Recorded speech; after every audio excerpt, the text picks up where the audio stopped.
Good morning, class 10th. This time I am taking your next chapter, and that chapter is Management of Natural Resources. So, before I start this chapter, I just want to tell you that what are natural resources? Natural resources क्या होते हैं?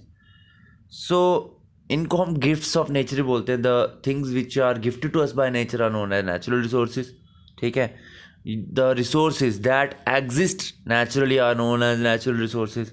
और anything in the environment which can be use is called natural resource. कोई भी चीज़ आपके environment में जो naturally present है उसको आप यूज़ करते हो तो वो क्या है? नेचुरल रिसोर्स है. सो अब यहाँ पर है हमारे बहुत से अलग अलग टाइप के नेचुरल रिसोर्सेज हैं. जैसे फॉरेस्ट आ गया, वाइल्ड लाइफ आ गया, वाटर, कोल, पेट्रोलियम, ऑक्सीजन, बहुत सी सारी चीज़ें हैं जो नेचुरल रिसोर्स के फॉर्म में आपके इन्वायरमेंट में प्रेजेंट है. और ये रिसोर्सेज बड़े ज़्यादा इंपॉर्टेंट होते हैं. हमारी बहुत सी नीड्स इनसे पूरी होती है. ठीक है. और उसके साथ साथ एक और चीज़ जो है कि अब क्रिएट ये होता है कि अगर नेचुरल रिसोर्सेज ये हैं तो मैनेजमेंट क्या है? मैनेजमेंट क्या होता है? A system of controlling the use of natural resources. ठीक है. वो सिस्टम जिससे आप नेचुरल रिसोर्सेज को कंट्रोल करते हो इस तरह से ताकि उनकी वेस्टेज, जो वो चीज़ें वेस्ट हो रही हैं उसको आप अवॉइड कर सको इन अ एफिशिएंट वे. एक एफिशिएंट वे में आप उसको अवॉइड कर सको तो वो क्या होगी? मैनेजमेंट. जैसे हमारे घर में जब हम सब्ज़ी लेके आते हैं, आपको लगता है कि हमारे घर पे अब पापा मम्मी कहीं बाहर जा रहे हैं तो हमें अगर खाना बनाना है, एक फैमिली में 4 मेंबर्स हैं और 2 मेंबर्स बाहर कहीं जा रहे हैं, बाहर खा के आएंगे, तो दूसरा मेंबर क्या करेगा? जो रात को डिनर बनाना होगा वो उस तरीके से बनाएगा कि या तो वो सब्ज़ी बना देगा या तो वो क्या करेगा? रात को बना लेगा और वही सब्ज़ी सुबह भी यूटिलाइज़ कर देगा. ठीक है. अगर ज़्यादा सब्ज़ी उन्होंने बना दी होगी तो वो क्या करेंगे? सुबह भी उसको यूज़ कर देंगे ना. सो वो क्या होगा? मैनेजमेंट. मैनेजमेंट बहुत ज़्यादा ज़रूरी होती है. मैनेजमेंट हर जगह प्रेजेंट होती है. पर जब हम नेचुरल रिसोर्सेज की मैनेजमेंट करते हैं तो इससे हमारी एक डेवलपमेंट क्रिएट होती है, वो सस्टेनेबल डेवलपमेंट क्रिएट होती है. अब सस्टेनेबल डेवलपमेंट क्या होती है? वो डेवलपमेंट जिससे आप अभी के ह्यूमन, जो अभी ज़िंदा हैं ह्यूमंस, उनकी नीड पूरी हो रही है ताकि उनकी नीड्स भी पूरी हो जाए और फ्यूचर जनरेशन की भी नीड पूरी हो जाए, उसको आप बोलते हो सस्टेनेबल डेवलपमेंट. और इन्वायरमेंट को प्रोटेक्ट करने के लिए डिस्ट्रक्शन से, हार्म से, नुकसान से आपको इन्वायरमेंट को कंजर्व करना ज़रूरी है, संरक्षण करना ज़रूरी है इन्वायरमेंट का. तो इस चैप्टर में हम ये पढ़ेंगे किस तरह से नेचुरल रिसोर्सेज को आप सस्टेन कर सकते हो, कंजर्व कर सकते हो, ताकि हमारा आने वाला इन्वायरमेंट क्या हो सके?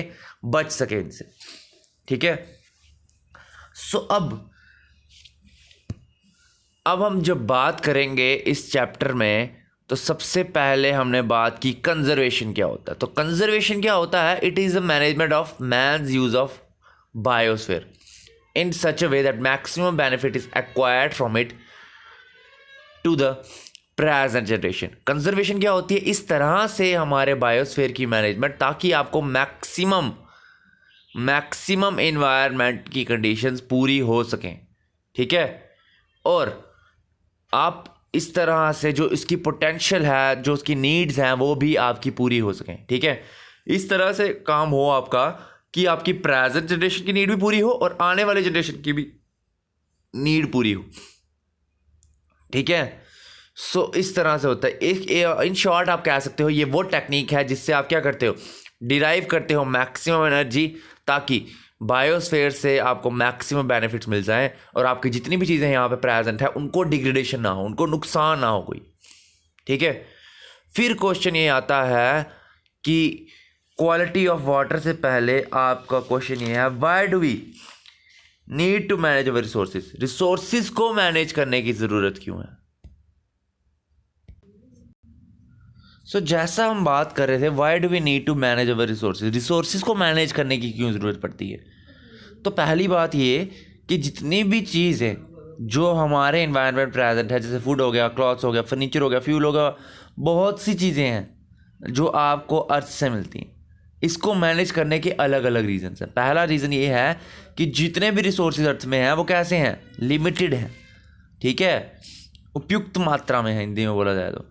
सो इस वजह से जो इंक्रीज़ हो रहा है ह्यूमन पॉपुलेशन पे, तो लोगों की डिमांड्स भी दिन ब दिन इंक्रीज़ हो रही हैं। जब एक फैमिली में 2 मेंबर्स होते हैं तो उनकी डिमांड 2 मेंबर्स के बराबर होती है। उनके घर पे अगर टूथपेस्ट भी होगी ना तो वो मंथली चल जाती है आराम से। पर जब उसी फैमिली में 4 मेंबर्स हो जाते हैं तो वो टूथपेस्ट जो मंथली चलती है वो शायद 20 दिन में ख़त्म हो जाए। ठीक है, जब 20 दिन में ख़त्म होगी तो आपको और नई टूथपेस्ट लानी पड़ेगी। ठीक है, और अगर वही टूथपेस्ट आपको मंथली करनी है तो आप क्या करोगे, उतनी यूज़ करोगे जिसमें वेस्टेज ना हो। ठीक है, इस चीज़ का ध्यान रखना पड़ता है। हमारी अर्थ में जो रिसोर्सेज हैं वो लिमिटेड हैं और उनको यूज़ करना इस पर डिपेंड करता है कि ह्यूमन पॉपुलेशन की demands day by day increase हो सके। तो इसीलिए रिसोर्सेज को हमें मैनेज करना ज़रूरी है ताकि हम ये इंश्योर कर सकें कि नेचुरल रिसोर्सेज जुडिशियसली यूज़ हो, ताकि लोगों की नीड्स पूरी हो सकें और आने वाली जनरेशन्स भी अपना उस चीज़ को इस्तेमाल कर सकें। फिर आता है proper management of natural resources takes into consideration. अगर आप प्रॉपर मैनेजमेंट करोगे रिसोर्सेज की तो आप उसको कंसिडरेट करोगे ताकि आपको लॉन्ग टर्म पर्सपेक्टिव से फ़ायदा हो। मतलब शॉर्ट टर्म गेंस के लिए आपको काम नहीं करना चाहिए। शॉर्ट टर्म गेंस का मतलब ये है कि मान लो आपको आज किसी चीज़ की ज़रूरत है, मान लो आपके पास आज ही आपको एक ड्रेस पसंद आई 1500 की और आपके पास 1500 पॉकेट मनी थी, आपने 1500 ही ख़त्म कर दी। ठीक है, तो आपको शॉर्ट टर्म गेन तो हो गया, आपने ड्रेस ले ली, पर आने वाले टाइम पे आपको कहीं पर भी ज़रूरत पड़ी, मान लो स्कूल के बच्चे पिकनिक जा रहे हैं, तो आप वहाँ पर कैसे एडजस्ट करोगे। इस चीज़ का हमें ध्यान रखना चाहिए कि हम लॉन्ग टर्म पर्सपेक्टिव के लिए हम इस तरीके से काम करें, रिसोर्सेज को इस तरीके से यूज़ करें कि वो long term perspective, long term के नज़रिए से आप उसको देखो, ताकि आने वाले टाइम पे भी आप उसको यूज़ कर सको। शॉर्ट टर्म गेन्स के लिए काम नहीं करना चाहिए। और प्रॉपर मैनेजमेंट अगर हम करेंगे तो डिस्ट्रीब्यूशन इक्वली होगी। ठीक है, रिसोर्सेज की जो डिस्ट्रीब्यूशन होगी वो इक्वली होगी, हर इंसान को वो रिसोर्स प्रॉपर अमाउंट में अवेलेबल होगा, ताकि लोग ले सकें, बेनिफिट ले सकें इनसे और डेवलप कर सकें इन रिसोर्सेज को। ठीक है, प्रॉपर मैनेजमेंट से क्या होगा, हर इंसान को बराबरी से चीज़ें मिलेंगी, गरीब अमीर सभी उसको यूज़ कर पाएंगे। ठीक है, क्योंकि अगर रिसोर्स कम होंगे तो आप जानते हो वो मैक्सिमम रिसोर्सेज अमीरों को ही मिलेंगे। फिर नेक्स्ट आता है द प्रॉपर मैनेजमेंट। अगर आप प्रॉपर मैनेजमेंट को कंसिडर करोगे तो डिमांड जो इन्वायरमेंट में होगी ड्यूरिंग द एक्सट्रैक्शन और use of natural resource and find ways about means to minimise damage. अब आपको बोला प्रॉपर मैनेजमेंट अगर आप ध्यान में रखोगे तो डैमेज जो होता है इन्वायरमेंट से या एक्सट्रैक्शन या यूज़ होते हैं नेचुरल रिसोर्सेज के, find ways which means to minimise the damage. और इस तरीके से आप तरीके ढूंढ सकते हो जिससे डैमेज मिनिमाइज हो सकता है। फॉर एग्जाम्पल के तौर पे अगर हम ले लें कि अगर कुछ फॉरेस्ट ट्रीज़ को अगर आप कट करते हो किसी भी पर्पज़ के लिए, ठीक है, फॉरेस्ट ट्रीज़ को किसी भी पर्पज़ के लिए कर रहे हो तो वो डैमेज एनवायरनमेंट को भी होगा। और उस डैमेज को अब आप पूरा करने के लिए क्या करोगे कि आप और प्लांट करोगे ट्रीज़ को। जब आप जितने फॉरेस्ट काटोगे उतने ही ट्रीज़ लगाओगे तो आने वाले टाइम पे उसका फ़ायदा आपको ज़रूर होगा। तो जुडिशियसली हमें फॉरेस्ट की कटिंग करके वहाँ पर ट्री को भी प्लांट करना चाहिए। ठीक है, नेक्स्ट है हमारा topic that is forest and wild life. अब फॉरेस्ट आप सब जानते हो, फॉरेस्ट क्या होते हैं, एक लार्ज एरिया होता है लैंड पे जिसमें बहुत सारे ट्रीज़ ग्रो करते हैं। ठीक है, और यहाँ पर अब एनिमल्स तो होंगे ही होंगे। एनिमल्स जो आ गए, wild animals, lion, tiger, elephant, deer, snakes, birds even, ये फॉरेस्ट में रहते हैं। तो ये क्या आ गया, वाइल्ड लाइफ। अब आता है जो प्लांट्स होते हैं एक फॉरेस्ट में, they are known as flora and animals are known as fauna. ठीक है, तो जितने भी प्लांट्स एक एरिया में प्रेजेंट होते हैं हम उसको कंसिडर करते हैं an umbrella term that is plants. और एनिमल्स के केस में जितने भी एनिमल्स एक फॉरेस्ट में होते हैं they are known by the name of fauna. अब हम बात करते हैं कि due to the presence of large number of species forest are said to be biodiversity hotspots. अब फॉरेस्ट में बहुत सारी स्पीशीज आपको प्लांट्स और एनिमल्स की मिलती है, इसको आप बोलते हो बायोडाइवर्सिटी हॉटस्पॉट्स, ठीक है। और मेन जो एम है इस मैनेजमेंट का फॉरेस्ट वाइल्ड लाइफ का, ताकि वो क्या कर सके, कंजर्व कर सके बायोडाइवर्सिटी को विच हैव इनहेरिटेड, ठीक है। मेन एम मैनेजमेंट का क्या है फॉरेस्ट का, ताकि हम बायोडाइवर्सिटी को मेंटेन कर सके जो हम इनहेरिट करके आए हैं, जो हमें हमारे फोर फादर से मिला हुआ है। ये इसीलिए ज़रूरत है क्योंकि बायोडाइवर्सिटी का अगर लॉस होगा तो इकोलॉजिकल स्टेबिलिटी में भी चेंज आएगा, और इकोलॉजिकल स्टेबिलिटी में चेंज आया तो वो हमारे लिए तो नुकसानदायक होगा, नेचर के लिए भी नुकसानदायक होगा। अब है इस चैप्टर में हम ये भी डिस्कस करेंगे कि स्टेक होल्डर्स कौन होते हैं मैनेजमेंट ऑफ फॉरेस्ट के लिए एंड देयर एस्पिरेशंस। अब कौन कौन स्टेक होल्डर्स होते हैं, कौन कौन मैनेजमेंट का ठेका ले सकते हैं फॉरेस्ट का और एस्पायर कर सके हैं, ठीक है, उनकी क्या क्या नीड्स होती हैं। तो पहला ये है स्टेक होल्डर्स कौन होते हैं। स्टेक होल्डर्स वो होते हैं जो एक इंटरेस्ट लेते हैं या जिनका कंसर्न होता है किसी चीज़ के लिए, ठीक है, which are concern to something. जिम्मेदार आप कह सकते हो, ठीक है, जिम्मेदार कह सकते हो। सो जब मैनेजमेंट की बात करते हैं फॉरेस्ट की तो हम देखते हैं उसमें स्टेक होल्डर्स भी होते हैं। और स्टेक होल्डर्स कौन होते हैं? पहली बात, स्टेक होल्डर्स वो होते हैं वो लोग जो वहाँ पर रहते हैं, फॉरेस्ट के पास रहते हैं और फॉरेस्ट में डिपेंड करते हैं, ठीक है, फॉरेस्ट के सामान पर डिपेंड करते हैं ताकि वो क्या कर सकें, अपनी ज़िंदगी जी सकें। अब फॉरेस्ट डिपार्टमेंट जो है गवर्नमेंट की, वो क्या करती है, ओन करती है फॉरेस्ट लैंड को, तो वो भी स्टेक होल्डर्स हो गए, ठीक है। अब वो लोग जो वहाँ पर रह रहे हैं वो क्या करते हैं, किसी ना किसी वजह से डिपेंड कर रहे हैं वहाँ पर, वो स्टेक होल्डर्स हो गए। फॉरेस्ट डिपार्टमेंट स्टेक होल्डर हो गया। थर्ड स्टेक होल्डर्स ये है जो आ गया इंडस्ट्रियलिस्ट। इंडस्ट्रियलिस्ट कौन होते हैं? इंडस्ट्रियलिस्ट वो होते हैं जो फॉरेस्ट के प्रोडक्ट्स को यूज़ करते हैं अपनी फैक्ट्री चलाने के लिए। किसी ने पेपर बनाना है तो पेपर का प्रोड्यूस वहाँ से बनाएगा, किसी ने फर्नीचर बनाना है वहाँ से बनाएगा, कोई बीडीज बनाते हैं तो उसमें तेंदू लीव्स जो यूज़ होते हैं वो भी आपको फॉरेस्ट से मिलेंगे। तो इस तरह से इंडस्ट्रियलिस्ट भी डिपेंड करते हैं। अब जो लोग वहाँ पर रह रहे हैं वो भी स्टेक होल्डर्स हो गए, जो फॉरेस्ट डिपार्टमेंट है वो भी स्टेक होल्डर हो गया, जो इंडस्ट्रियलिस्ट हैं, इंडस्ट्रियलिस्ट रिलाई करते हैं उसके प्रोड्यूस पे, तो वो हो गए स्टेक होल्डर्स। अब आ गया फोर्थ, जो आ गए फॉरेस्ट और वाइल्ड लाइफ एक्टिविस्ट। फॉरेस्ट और वाइल्ड लाइफ एक्टिविस्ट जो फॉरेस्ट को अपनी प्राइस्टीन फॉर्म में रखना चाहते हैं। प्राइस्टीन का मतलब क्या होता है? ओरिजिनल फॉर्म में रखना चाहते हैं।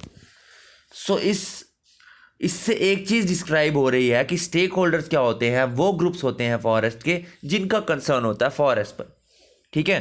अब फॉरेस्ट पे वो लोग हो गए जो लोग वहाँ पर रह रहे हैं, और जो रह रहे हैं वो ऑब्वियसली क्या करेंगे, ब्रांचेस को कट करेंगे, प्लग करेंगे लीव्स को, पर ट्रीज़ को नहीं काटेंगे। पहली बात, वो क्या करेंगे, बैम्बो से फॉरेस्ट ले लेंगे, अपनी झोपड़ी बना देंगे, बास्केट्स बना देंगे खाने को स्टोर करने के लिए। लोकल लोग क्या करते हैं, वहाँ से खाना लेते हैं, एग्रीकल्चर इम्प्लीमेंट्स बनाते हैं और फ्रूट्स, नट्स, मेडिसिनल हर्ब्स वहाँ से गैदर करते हैं, ठीक है। वो फॉडर तक कलेक्ट करते हैं वहाँ से, ठीक है। वो ग्रीन फॉडर जो जानवरों का चारा होता है वो भी कलेक्ट करते हैं और जानवरों को भी ग्रेज करने में हेल्प करते हैं। ऑन द होल हम कह सकते हैं कि लोग जो फॉरेस्ट के पास रहते हैं वो फॉरेस्ट को यूज़ को इस तरीके से करते हैं ताकि ज़्यादा डैमेज ना हो इन्वायरमेंट को, ठीक है। सो वो इस तरीके से प्रैक्टिस करते हैं ताकि वो फॉरेस्ट को सस्टेनेबल वे में मेंटेन कर सकें, ठीक है। तो जो डैमेज कॉज होता है फॉरेस्ट को, वो हम कह सकते हैं लोकल प्रोड्यूस पे can not be attributed to only the local produce living in the forest. अब ये सिर्फ इनका नहीं होता जो फॉरेस्ट के आसपास लोग रह रहे हैं, पर फॉरेस्ट डिपार्टमेंट का भी है मेजर स्टेक इस कंडीशन में, ताकि वो फॉरेस्ट और वाइल्ड लाइफ को मेंटेन कर सके, क्योंकि ये एक बहुत ही बड़ा सोर्स है फॉरेस्ट डिपार्टमेंट के लिए, उनको रेवेन्यू मिलता है यहाँ से। सो मोस्टली जो रेवेन्यू मिलता है फॉरेस्ट से वो आता है जो वो सेल करते हैं कटिंग ऑफ फॉरेस्ट की, टिम्बर के लिए, ठीक है। सो अब आपको बताया है जब प्लांट ट्रीज टिम्बर के लिए पाइन, टीक, यूकलिप्टस यूज होता है तो बहुत से बड़े बड़े ट्रीज क्लियर होते हैं वेजिटेशन से, जिससे क्या होता है, बहुत सारी बायोडाइवर्सिटी को हार्म होता है। और ये मैनेजमेंट इस तरीके से करनी चाहिए ताकि उसके इल इफेक्ट से बचा जा सके, ठीक है। एग्जाम्पल के तौर पे हम ले लें कि ग्रेट हिमालयन नेशनल पार्क है, वो प्रोटेक्ट किया जाता था पहले फॉरेस्ट एरिया से, ठीक है, जहाँ पे क्या थी, एल्पाइन मीडोज थी। वो क्या करते थे, बाहर से शीप्स आके समर में क्या करती थी, ग्रेज करती थी। और नोमैडिक शेफर्ड्स थे जो, ठीक है, नोमैड आपको पता है ना, जो एक जगह दूसरी जगह मूव करते रहते हैं। तो वो था कि नोमैडिक ट्राइब जो थी वो मूव करती थी, ठीक है, क्योंकि उनका परमानेंट होम नहीं था। तो वो शीप्स को वैली से वहाँ लेके आते थे हर समर में, ठीक है। तो जब फॉर्मेशन हो गई हिमालय नेशनल पार्क की, तो अब शीप की ग्रेजिंग वहाँ पर क्या कर दी, बंद कर दी। उसकी वजह से एक हार्मफुल इफेक्ट वहाँ पे हुआ कि वेजिटेशन क्या हो गई, vegetation, it has a harmful effect on the growth of vegetation because without regular grazing by sheep, regular grazing sheep के बिना ग्रास पहले पहले क्या होता था, बहुत टॉल ग्रो होता था, ठीक है, और गिर भी जाता था। इस तरह से क्या होता था, फ्रेश ग्रोथ को रोका जा सकता था। लेकिन वो चीज़ बंद हो गई तो ग्रास क्या हो गया, लंबा लंबा ग्रो होना स्टार्ट हो गया। और उसके साथ साथ डेवलपमेंटल प्रोजेक्ट्स होना स्टार्ट हो गए वहाँ पे फॉरेस्ट एरिया में, डैम्स बनना स्टार्ट हो गए, तो उसकी वजह से फॉरेस्ट डैमेज हो रहे हैं, ठीक है। सो ये था कि जब शीप्स को अलो नहीं किया गया तो उसकी वजह से क्या हो गया, वेजिटेशन को नुकसान होना स्टार्ट हो गया। सो उसके साथ साथ डेवलपमेंटल प्रोजेक्ट्स भी बहुत बार फॉरेस्ट को नुकसान पहुंचाते हैं। इवन वहाँ पर जो टूरिस्ट बार बार आते हैं उसकी वजह से वाइल्ड लाइफ को बहुत सारा नुकसान होता है। टूरिस्ट वहाँ पर घर बना लेते हैं, वहाँ पर टूरिस्ट स्पॉट बन जाता है, तो उसकी वजह से वेस्ट मटेरियल प्लास्टिक वगैरह फेंकते हैं, उससे भी नुकसान होता है। फिर एक और जो है इंडस्ट्रियलिस्ट जो होते हैं, थर्ड स्टेक होल्डर्स, वो भी इंपॉर्टेंट रोल प्ले करते हैं, क्योंकि फॉरेस्ट से उनको रॉ मटेरियल मिलता है अपना काम चलाने के लिए, और वो फॉरेस्ट प्रोड्यूस पर डिपेंड करते हैं। जैसे टिम्बर इंडस्ट्री आ गई, पेपर इंडस्ट्री आ गई, लैक इंडस्ट्री आ गई, स्पोर्ट्स इक्विपमेंट इंडस्ट्री आ गई, ये सब क्या करते हैं, फॉरेस्ट पर डिपेंड करते हैं। In fact most of the forest जो डिफॉरेस्टेशन होती है वो इंडस्ट्रियल नीड्स के लिए ही होती है, ठीक है। और ये सच भी है कि जो वुड होती है फॉरेस्ट ट्रीज से, वो मैन्युफैक्चरिंग के लिए बहुत ज़्यादा ज़रूरी होती है, ताकि जो सामान है वो मैन्युफैक्चर हो सके, ठीक है, और ट्रीज़ के लॉस को बचा सके। तो इसको बचाने के लिए क्या कर सकते हैं कि वहाँ पर सैपलिंग्स उगाई जा सकती हैं। सो एक और चीज़ नोट करने वाली बात है कि डिस्ट्रक्शन ऑफ फॉरेस्ट जो होती है वो फॉरेस्ट के प्रोडक्ट्स को भी नुकसान पहुँचाती है, सॉइल की क्वालिटी को भी नुकसान पहुँचाती है, और एयर के सोर्स को भी नुकसान पहुँचाती है। सो एक मेजर प्रोग्राम पहले स्टार्ट किया गया था, इसका नाम था सिल्वीकल्चर। वो क्या कर रहा है, फॉरेस्ट को रिप्लेनिश कर रहा है ताकि वहाँ पर और ट्रीज को ग्रो किया जाए। सिल्वीकल्चर जो है मेजर प्रोग्राम है ताकि रिप्लेनिश किया जाए डिप्लीटिंग फॉरेस्ट को। सिल्वीकल्चर के बहुत सारे फ़ायदे हैं। पहला क्या है, वो बहुत ही ज़्यादा क्वांटिटी में रॉ मटेरियल्स प्रोवाइड करता है इंडस्ट्रीज़ को, और उसके साथ साथ वो क्या करता है, एरियाज़ को बढ़ाता है फॉरेस्ट के, एक परफेक्ट वाटर साइकिल मेंटेन करता है, सॉइल इरोजन से बचाता है, फ्लड से भी बचाता है। और फोर्थ स्टेक होल्डर्स की लास्ट में हम बात करेंगे। फोर्थ स्टेक होल्डर्स वो होते हैं जो वो एक्टिविस्ट होते हैं जो डिपेंड तो नहीं करते फॉरेस्ट में, पर वो उनको फॉरेस्ट चाहिए होते हैं ताकि वो वाइल्ड लाइफ को कंजर्व कर सकें, प्रिवेंट कर सकें, ताकि अनड्यू डैमेज हो, ठीक है, ताकि नुकसान ना हो। और वो उसको स्टार्ट कर सकते हैं by working for the conservation of large wild animals, ताकि वो क्या कर सकें, लार्ज वाइल्ड एनिमल्स वो क्या कर सकें, काम कर सकें, ताकि वो कंजर्व कर सकें एनिमल्स को, जैसे tigers, lions, elephants and rhinoceros. But वो नीड्स को भी रिकॉग्नाइज कर सकें कि फॉरेस्ट के फ़ायदे भी हैं, ठीक है। वो ये देखें कि फॉरेस्ट की कटिंग बिल्कुल ही नहीं रुक जाए, क्योंकि फॉरेस्ट से ज़रूरत होती है, ठीक है, लेकिन वो डैमेज को देखें, ठीक है। अब यहाँ पर उन वाइल्ड लाइफ एंथुजियास्ट की आपको नेक्स्ट लेक्चर में हम 2 एग्जांपल्स बताएंगे जो बहुत ही अच्छी एग्जांपलें हैं। So we will discuss it in our later class. So thank you class, I hope आपको ये समझ आया हो, and if you have any kind of doubt then you can ask me. Thanks and have a nice day.